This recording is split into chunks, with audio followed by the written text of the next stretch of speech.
ሰላም እንዴት ናችሁ ቤተሰብ? ዛሬ ላይ በዚህ ቪዲዮ በጣም እየሰራችሁ ግን ከሆነ ከታሰራችሁበት የድህነት አጥር መውጣት የምትችሉ እየመሰላችሁ ካልሆነ የፈለገ ብጥሩ የፈለገ ጠንክራችሁ ብትሰሩ ግን መውጣት ማትችሉ ከመሰላችሁ እስከዛሬ ድረስ ምን እንደያዛችሁ አሳያችኋለሁ። እስከዛሬ ድረስ ድህነት ውስጥ ምን ቀርቅሮ እንዳስቀራችሁና እንዴት መቀየር እንደምትችሉ በደንብ አሳያችኋለሁ። እስከ መጨረሻው ድረስ ጠብቁ ማለት ነው። ከኔ ጋር ፐርሰናሊ መስራት የምትፈልጉ ከሆነ ኮቺንግ የምትፈልጉ ከሆነ ታች ዲስክሪፕሽን ላይ ባለው ኮንታክት አውሩኝ፣ አውራችኋለሁ። ወደ ቪዲዮ እንግባ። ካያችሁ ብዙ ሰው ድህነት ላይ ነው እና መቀየር ትፈልጋላችሁ፣ ማድረግ ትፈልጋላችሁ፣ ግን የሆነ ነገር ይዛችኋል እና ምን እንደሆነ አታውቁም። ምን እንደሆነ በደንብ ልንገራችሁ። ብዙዎቻችን አእምሯችን በድህነት ፕሮግራም ተደርገን የመጣ ነው። እዚህ ጋር እንደምታዩት ማለት ነው። ይሄ እንግዲህ አእምሮ ነው ብላችሁ አስቡ። አእምሯችን ኮንሽስ ማይንድ የሚባል የአእምሮ ክፍል አለው። ኮንሽስ ማለት እንደ ማኑዋል ብላችሁ አስቡ። ሰብኮንሽስ ማይንድ የምንለው ደግሞ አእምሮ ክፍል አለ። እሱ 95% አካባቢ ነው። ይሄ ደግሞ 5% ነው። እና ብዙዎቻችን ከልጅነት ጀምሮ እየሰማን እያየን ያደግነው ምንን ነው? ሀብትን፣ ገንዘብን ጥሩ ነገር እንደሆነ እና ማግኘት እንደምንችል የሚያሳይ ሳይሆን ድህነትን ነው ፕሮግራም እየተደረገን የመጣ ነው በብዛት ማለት ነው። ኦልሞስት ዓለም ላይ ያለ ሰው ማለት ትችላላችሁ ካያችሁ በብዛት ድሃ ነው። ለምን ካላችሁ ጭንቅላት ውስጥ ባለው ኢንፎርሜሽን ምክንያት። ጭንቅላታችን ውስጥ ያለው አንደኛ ገንዘብ ከኛ በላይ እንደሆነ ነው የምናስበው። ሁለተኛ ገንዘብ ማግኘት ከባድ እንደሆነ ነው የምናስበው። ኢቭን ኃጢአትም ይመስለናል። ብሶ ካያችሁ ብሶ ሳይሆን እናንተ ራሱ አሁን ለምሳሌ ዳሽ ደስታን አይገዛም ብል ጭንቅላት ላይ የሚመጣውን አስተውሉት። በብዛት የሚመጣው ምንድነው? ገንዘብ የሚለው ነው። እንግዲህ እኔ ስለው እየጨረሳችሁት ከሆነ ውስጣችሁ አለ ማለት ነው። ህይወት ላይ ደግሞ የምናገኘው እዚህ ፕሮግራማችን ውስጥ ወይም አእምሯችን ውስጥ ያለውን ነው። ይሄ ሰብኮንሽስ ማይንድ ማለት እንዳልኳችሁ አውቶማቲክ አእምሯችን ነው ብላችሁ አስቡ። ብዙ ነገሮችን እንድናረግ የሚያደርገን ማለት ነው። ስለዚህ ውስጡ ገንዘብ መጥፎ ነው፣ ገንዘብ ማግኘት ከባድ ነው፣ ሀብታም አይጸድቅም፣ ሀብትን አትሯሩጥ ምናምን፣ ብቻ ደስታን እንጂ ገንዘብን አትፈልግ የሚባሉ ነገሮችን ውስጣችን ይዘን ከሆነ ያደግነው ሁላችንም እኮ እንፈልጋለን። በዚህ አእምሯችን በኮንሽስ አእምሯችን ማኑዋሊ እንፈልጋለን። ግን ሁሌም ቢሆነው የሚያሸንፈው 95% ክፍል የሆነው የአእምሯችን ክፍል ሰብኮንሽስ ማይንድ ይባላል። እሱ ነው የሚያሸንፈው ማለት ነው። እኔ ረዥም ጊዜ እያዩ ያደግኩት ፊልም አይቻለሁ። እናንተም ካያችሁ ይህን ፊልም እንግዲህ አስተውሉት። አማርኛ ፊልም ማለት ነው፣ እንግሊዝኛም ሊሆን ይችላል። ለምሳሌ ሀብታምና ድሃ ይኖራል። ደስተኛ የሆኑት ካያችሁ ድሃዎቹ ናቸው። ሀብታሙ ደስተኛ አይደለም፣ ጤነኛ አይደለም። ሲጀመር ሀብቱን ገንዘቡን ያመጣው ሰርቆ ነው። ፊልሙ ላይ ካያችሁ አጭበርብሮ ነው። ወይ የተበላሸ ብረት ፌክ የሆነ ወይም ደግሞ የልጆች ወተት ይሄ ኤክስፓየርድ ያደረገ አምጥቶ ነው ሀብታም የሆነው። እና እንዳልኳችሁ አብረው አይበሉ ምናምን። ድሃውን ደግሞ ታያላችሁ። ድሃዎቹን ስታዩ ደግሞ እንዴት ነው? በጣም ደስታ አለ፣ ፍቅር አለ። ሊሰርቅ ይችላል፣ ሌባ ወንድም ሴትም ሊሆን ይችላል፣ ችግር የለም። ግን ሰርቆ የሚሰጠው ለማን ነው? ለድሃው ነው የሚሰጠው። ስለዚህ እዚህ ጋር የምናየው ምንድን ነው? አሪፉ ነገር ምንድን ነው? ድህነት ነው። ይሄ እንግዲህ በኮንሽስ ማይንድ አይደለም። እሺ፣ ግን ፊልም ስናይ ሌሎችም ነገሮች ስናይ አእምሯችን ምን ይሆናል መሰላችሁ? ፕሮግራም እየተደረገ ይመጣል። አእምሯችን ፕሮግራም እየተደረገ ይመጣል። ከዛ በኋላ ካደግም በኋላ የምንኖረው በዚህ ፕሮግራም መሰረት ነው። እንዴት ካላችሁኝ በደንብ ተመልከቱ። አእምሯችንን እንደ ኮምፒውተር አስቡት። ኮምፒውተር ካያችሁት ስልክም ማለት ነው ምን አለው? ፕሮግራም አለው። ላዩ ላይ ኦፕሬቲንግ ሲስተም ይጫንበታል። ከዛ የትኛውንም ሶፍትዌር መጫን የምትችሉት ከዚህ ጋር መሄድ ከሆነ ነው። ከምኑ ጋር ካላችሁ ከኦፕሬቲንግ ሲስተሙ ጋር የሚሄድ ሶፍትዌር ነው የሚጫንበት። ከዛ ውጭ ከሆነ ምን ይላል? ኢረር ይላል። which is አያጫውተውም ማለት ነው። የብዙዎቻችን አእምሮ ኦልሬዲ ምን ተደርጓል? ፕሮግራም ተደርጓል። ምን የሚል ፕሮግራም? ገንዘብ እዚህ ፓርቱ ችግር ማለት ልፋት፣ በጣም መልፋት እንዳለባችሁ ገንዘብ ለማግኘት። ገንዘብ ማግኘት ኃጢአት። ለሕፃን ልጅ ገንዘብ እንዳሰጡት ይበላሻል። ገንዘብ እንደሚያበላሽን ነው ተነግሮን ያደግ ነው ማለት ነው። ስለዚህ አእምሯችን ውስጥ ምን አለ? እንደነገርኳችሁ ፕሮግራም አለ። እንደ ኮምፒውተሩ ማለት ነው። እንደ ኮምፒውተሩ ኦልሬዲ ምን ተደርጓል? ተጭኖበታል። እንዳልኳችሁ ገንዘብ ማግኘት ከባድ ነው፣ አይቻልም፣ ሌላም ነገሮች። እኔና እናንተ ደግሞ ተግባራችን ሰውነታችን የሚንቀሳቀሰው ከምናችን አንጻር ነው ካላችሁ አእምሯችን ውስጥ ካለው ፕሮግራም አንጻር ነው የምንንቀሳቀሰው። መቼም ቢሆን እንደ ድሃ እየተሰማን ሀብታም አንሆንም። የፈለገ ብንለፋ ብዙ ጊዜ ገንዘብ የሚያስገኘው ምን ብለን እናስባለን? ጠንክሮ መስራት።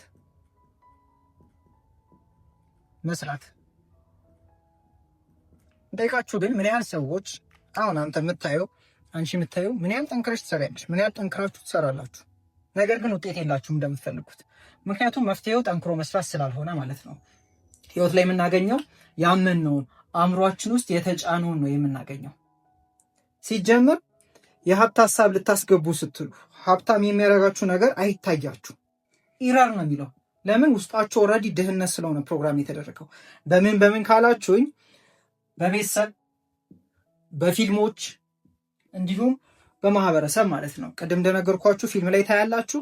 ሀብታምና ድሃ አለ። ደስተኛው ሀብታም ነው። ፍቅር ያለው ማን ነው? ደስተኛው ድሃ ነው። ፍቅር ያለው ድሃው ጋር ነው። ሌላም ጥሩ ነገሮች አሉት፣ ድሃው ጋር ነው።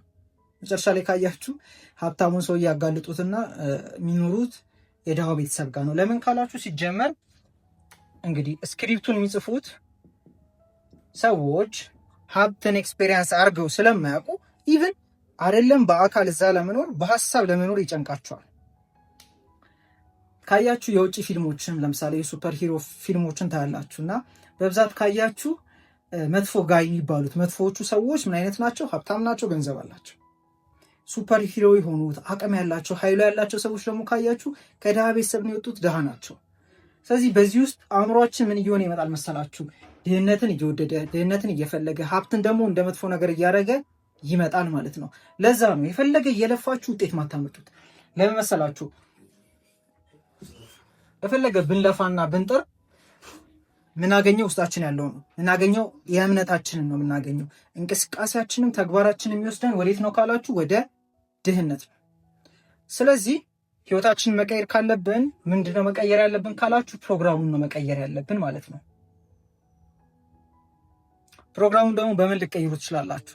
ለምሳሌ ይሄ ላፕቶፕ ወይም ስልክ፣ ሌሎቹም ነገሮች ኦፕሬቲንግ ሲስተማቸውን ለመቀየር ምን ማድረግ አለብን? ሌላ ኦፕሬቲንግ ሲስተም መቀየር አለብን። ኦልሬዲ ባለው ኦፕሬቲንግ ሲስተም ለምሳሌ የድሮ ስልክ ይዛችሁ አዲስ ሶፍትዌር አጭኑበት። ስልኩ ምን መደረግ አለበት? አፕግሬድ መደረግ አለበት። እኔና እናንተ ምን ማድረግ አለብን? የመጀመሪያው አዌርነስ ነው። ምን አይነት ሀሳቦች አሉ?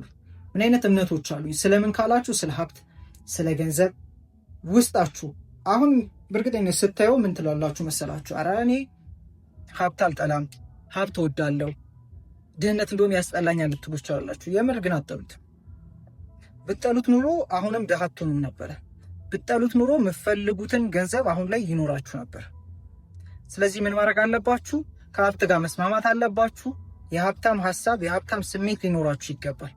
እሱን ደግሞ ለማድረግ ሀብታሞችን ማጥናት ሊኖርባችሁ ይገባል ማለት ነው። መጽሐፍ በማየት በማንበብ እንደዚህ አይነት ቪዲዮዎችን በማየት ኮንተንቶችን ስትወስዱ ስራዬ ብላችሁ ማለት ነው ከገንዘብ ጋር የተገናኙ ሀሳባችሁ ምን እያደረገ ይመጣል? እየተቀየረ ይመጣል። ለገንዘብ ያላችሁ ማለት ነው። ካልሆነ ግን እንደ ድሮ እያሰባችሁ እንደ ድሮ እየተሰማችሁ አዲስ ውጤት አታገኙም። በብዛት ደግሞ ገንዘብ እንዳታገኙ የሚያደርጋችሁ ሀብታሞችን ትጠላላችሁ። ሀብታሞችን ትጠላለህ፣ ትጠያለሽ። ሀብታም ሲባል ጭንቅላታችሁ ላይ ይመጣላችሁ ሰርቀውን የመጡት ሀብት የሚገኘው በማጭበርበር ነው ሚል እምነት አላችሁ። ከየት አመጣችሁት? ቤተሰብ ነግሯችሁ ሊሆን ይችላል፣ በመጽሐፍ ላይ አንባችሁት ሊሆን ይችላል። ተረት መጽሐፎች ላይ ማለት ነው። ካያችሁ ተረት ህፃን እያለን ራሱ ያነበብነው ሀብታሞቹ ትልቅ ነገር ላይ ያሉ ሰዎች ጥሩ አይደሉም። እና ይሄ ሁሉ ጭንቅላታችን ውስጥ ምን ይሰራል? እኛ እንግዲህ ውስጣችን ያለው ፍቅር ነው እንዲሁ ስንፈጠር ማለት ነው። ውስጣችን ያለው በጎነት ነው፣ ደግነት ነው፣ ጥሩነት ነው ውስጣችን ማለት ነው። ከዛ ደግሞ ገንዘብ እንፈልጋለን። ገንዘብ ስንፈልግ ደግሞ ስለ ገንዘብ ያለን እምነት ውስጣችን ምንድነው? እንደነገርኳችሁ ገንዘብ ኃጢአት ተሰርቶ ነው የሚገኘው። ገንዘብ ተሰርቆ ነው የሚገኘው። ውስጣችሁ ያለው ነው። እሺ፣ በጭንቅላታችሁ ኮንሸስሊ የምታውቁትን አይደለም። ሰው በእውቀቱ ልክ ቢሆን ብዙ ሰው ይቀየር ነበር። የሚቀይረን ግን እውቀታችን ሳይሆን ሰብኮንሸስ ማይንዳችን ውስጥ ውስጣችን አእምሯችን ውስጥ ያለው ፕሮግራም ነው። ስለዚህ ማወቅ ያለባችሁ ነገር ውስጣችሁ ስለ ገንዘብ ከልጅነት ጀምሮ የሰማችሁት ያያችሁትን ነገር አስታውሱ እና በብዛት ጥሩ አይደሉም። ስለዚህ እሱን ምን ማድረግ አለብን? መቀየር አለብን። ስለ ሀብት በማጥናት ስለ ገንዘብ በማጥናት ለመሰላችሁ ሲጀመር ስለ ገንዘብ አናውቅም። ስለ ገንዘብ ትምህርት ቤት አላስተማሩንም። ስለ ገንዘብ ስራዬ ብላችሁ አታጠኑም። ገንዘብ ምንድን ነው? ለምንድን ነው የተፈጠረው? መቼ ነው የተፈጠረው? ገንዘብ ሲባል ምን ማለት ነው? እኛ ገንዘብ ሲባል የምናስበው በቃ ሰርተን የምናገኘው ከዛ ያሉብንን ነገሮች ምንከፍልበት ነው። እንደዛ ብለን ስለሆነ የምናስበው ኢቭን ገንዘብ ሲገባላችሁ ወዲያው መላክ ነው የምታስቡት። ውጭስ በቃ ገንዘብ ገባልኝ ሳይሆን በቃ መላላኪያ ነው። በቃ ይመጣላችኋል፣ ወዲያው ታውጡታላችሁ፣ ትልኩታላችሁ። ለምን? ገንዘብ ሲባል ያለብኝ እዳዎች ያሉብኝን ሂሳቦች ምከፍልበት ነገር ነው ብላችሁ የምታስቡት። ስለዚህ ስለ ገንዘብ ያላችሁን አመለካከት፣ ስለ ገንዘብ ያላችሁን ሀሳብ፣ እይታ እውቀታችሁን በመቀየር መቀየር ትችላላችሁ። ስለዚህ እሱን ለማድረግ እንደነገርኳችሁ መጽሐፍ አንብቡ። ሪከመንድ አደርጋችኋለሁ። የመጀመሪያው መጽሐፍ ሪች ዳድ ፑር ዳድ የሚል መጽሐፍ አለ። ይህ መጽሐፍ በአማርኛም አለ በእንግሊዝኛም አለ። እንድታነቡት ሪከመንድ አደርጋችኋለሁ። ሌላው ቲንክ ኤንድ ግሮ ሪች የሚል መጽሐፍ አለ።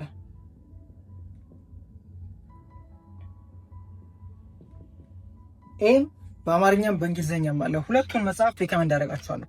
በዚህ ጀምሩ። ሌላ መጽሐፎች ሪከመንድ አደርጋችኋለሁ። ይህንን የምትፈልጉ ከሆነ ከስር እኔ ሀብታም መሆን እፈልጋለሁ ብላችሁ ጻፉና እንደ ኮድ እናስበውና እዚህ ድረስ የደረሰ ሰው ብቻ መላክ ስለምፈልግ እኔ ሀብታም ነኝ፣ እኔ ሀብታም ነኝ ብላችሁ ጻፉ፣ እልክላችኋለሁ ማለት ነው። አንደኛው ምን በማድረግ ነው አልኳችሁ? እውቀታችሁን በመቀየር ነው። እንግዲህ የመጀመሪያው እንደነገርኳችሁ እውቀታችሁን በመቀየር ነው ለውጥ የምትጀምሩት ማለት ነው። የሀብታም መጽሐፍ አንብቡ። ስለ ገንዘብ የሚወራ መጽሐፍ፣ ስለ ገንዘብ በአጠቃላይ ጭንቅላታችሁን ኮንሽስነሳችሁን ከፍ ማድረግ ጀምሩ፣ እውቀት በማግኘት ማለት ነው። በኮንተንት መጽሐፎችን በማንበብ ሰዎችን በማማከር ሊሆን ይችላል። ደግሞ የምታማክሩትን ወቁ። ስለ ገንዘብ ጥሩ አመለካከት ያለውን ሰው ማማከር ጀምሩ። ሁለተኛው ግን ማወቃችን ብቻ አይቀይረንም፣ ውስጣችን መቀየር አለበት፣ ወይም እምነታችን። እምነት ማለት ደግሞ እውነት ብለን የምንቀበላቸው ነገሮች ነው። እምነት የምንለው ነገር ምን መሰላችሁ? ኢሞሽናሊ ኢንቴንስ የሆኑ ሀሳቦች ማለት የሆነ ሀሳብ ኢሞሽናሊ ኢንቴንስ በሆነ መልኩ ውስጣችን ስናስገባው እምነት ሆኖ ቁጭ ይላል። ውስጣችን እንቀበለዋለን። የተሰማን ነገር ሁሉ እውነት ነው። እሺ የምናደርገው እኛ ምን ይባላል? ውሸት ሲደጋገም እውነት ይሆናል። እምነት እውነት አይደለም ግን ነው ብለን የተቀበልነው ነው። እሱ ደግሞ ከልጅነት ጀምሮ እኛ በማናውቀው መልኩ ቤተሰብ፣ ሌላም ሰው ምን አድርጎናል? ገንብቶናል። እምነታችንን ማለት ነው። በድግግሞሽ ይሄ ቅድም የነገርኳችሁ አእምሯችን ማለት ነው ፕሮግራም ተደርጓል። ፕሮግራም የተደረግነው ነገር እምነት ነው፣ እውነት ብለን ተቀብለን የምንኖርበት ማለት ነው። ስለዚህ እሱን ደግሞ የምትቀይሩት በምንድን ነው ካላችሁ፣ ስለ ገንዘብ ጥሩ አመለካከት፣ ጥሩ ስሜት ያልነበራችሁን መቀየር መጀመር ትችላላችሁ። አንደኛው መለስ ብላችሁ በልጅነት የሰማችኋቸውን ስለ ገንዘብ፣ ስለ ሀብት የሰማችኋቸውን የሚገድቧችሁ፣ የሚይዟችሁ፣ የማይጠቅሟችሁን እምነቶች አስቧቸው። ለምሳሌ ገንዘብ ደስታን አይገዛም ሲል አስተማሪ ሰምታችሁ ሊሆን ይችላል። ያ ሲቹዌሽን ካለ ለምሳሌ መልሱ፣ ሂዱና ቁጭ ብላችሁ ማለት ነው ቀይራችሁ እዩት። አስተማሪው ገንዘብ በጣም አስፈላጊ ነገር ነው፣ ገንዘብ በደንብ መስራት አለባችሁ፣ ጎብዙ ሲላችሁ አእምሯችሁ ላይ እዩት። አእምሮ በጭንቅላቴ እንደዚህ ኢማጂን አድርጌ ያሰብኩትና አክቹሊ መሬት ላይ ያየሁት ነገር ብሎ ልዩነት አያውቅም። የሰጠነውን ሁሉ እውነት ብሎ ነው የሚቀበሉ። ለዛ ነው ፊልም ስናይ እውነት ውሸት እንደሆነ ማለት የውሸት እንደተሰራ እያወቅን ግን ስናይ እውነት አድርገን ነው የሚሰማን። እንደዚሁም አእምሯችን ውስጥ ያሉ ሚሞሪዎችን፣ ድሮ ፕሮግራም የተደረጉ ነገሮችን መልሳችሁ አስታውሳችሁ ቀይሯቸው። እናታችሁ አባታችሁ ገንዘብ ምንም ያደርግልህም፣ ገንዘብ ያጠፋሃል፣ ገንዘብ ምን ይባላል፣ ገንዘብ ደስታን አይገዛም፣ ገንዘብ ያበላሻል። የሰማችሁት ነገር አለ ባይዘው ጭንቅላታችሁ ላይ እየሮጠ ያለ ገንዘብ እንዳታገኙ የሚይዛችሁ፣ ኢቭን ገንዘብ ብታገኙ ቶሎ እፍ አድርጋችሁ እንድጥሉ የሚያደርጋችሁ። ስለዚህ አስታውሱና ገንዘብ ይኸውልህ በጣም ጥሩ ነው፣ በደንብ መያዝ አለብህ፣ ገንዘብ ያሳድጋል እንጂ አይጥልህም ሲሉ ቁጭ ብላችሁ እዩት። ስለዚህ እስካሁን ፕሮግራም የተደረጋችሁትን ቁጭ ብላችሁ አስታውሳችሁ ቀይራችሁ ኢማጂን አድርጉት። ስታዩት ይሰማችኋል። ሲሰማችሁ ምን እየሆነ ይመጣል? እምነታችሁ እየሆነ ይመጣል። አእምሯችሁ፣ ስሜታችሁ ልዩነቱን ስለማያውቅ ማስገባት ብቻ ነው የሚጠበቅባችሁ። ስለዚህ የመጀመሪያው እውቀታችሁ መቀየር ነው። ሁለተኛ ስሜታችሁን መቀየር ስለ ገንዘብ። እሱን ለመቀየር ወደኋላ ሄዳችሁ የነበሯችሁ ሚሞሪዎች ቀይራችሁ ኢማጂን አድርጋችሁ አእምሯችሁ መቀየር ትችላላችሁ። ስለዚህ ሁሉ ነገራችሁን መቀየር እንጀምረው።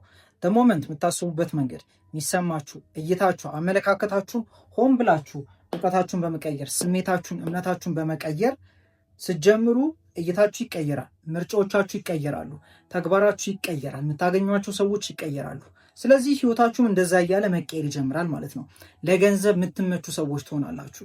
ገንዘብ የሚመጣው ለሚመቸው ሰው ነው እንጂ ድህነትን እቅፍ አድርጎ የሚኖር ሰው በውስጡ ማለት ነው በእምነቱ ሳያውቀው ከቤተሰብ ከአካባቢ ተሰጥቶን አምነነው ወደነው የምንኖር ከሆነ በእርግጠኝነት ተግባራችን፣ እንቅስቃሴያችን ሁሉ እንደ ድሃ ነው የሚሆነው። ውጤትሽም እንደዛ ነው የሚሆነው። ስለዚህ እሱ መቀየር አለባችሁ። እውቀታችሁን በመቀየር ውሏችሁን በመቀየር ውስጣችሁ የሚሰማችሁንም እምነት ወደኋላ ሂዳችሁ ያን የነበረውን የተፈጠረው ሚሞሪ በመቀየር ማለት ነው ህይወታችሁን መቀየር መጀመር ትችላላችሁ። ስለዚህ ይሄንን አድርጉ። የድህነት ይሄ አጥራችሁን ሰባብራችሁ ትወጣላችሁ። ቪዲዮ ከጠቀማችሁና የጠቀማችሁ ነገር ካለ ኮሜንት ላይ ጻፉልኝ፣ አነባለሁ፣ መልስላችኋለሁ። ከዛ በተጨማሪ ደግሞ ፐርሰናሊ አሁንም ኮቺንግ የምትፈልጉ ሰዎች ዲስክሪፕሽን ላይ ባለው ኮንታክት አውሩኝ። ይመቻችሁ። በየቀኑም ደግሞ ቪዲዮዎችን ስለምታገኙ ሰብስክራይብ አድርጉ። እንዲሁም ደግሞ የስኬት ታሪክ ያላችሁ ሰዎች ላኩልኝ። በአጠቃላይ ይመቻችሁ።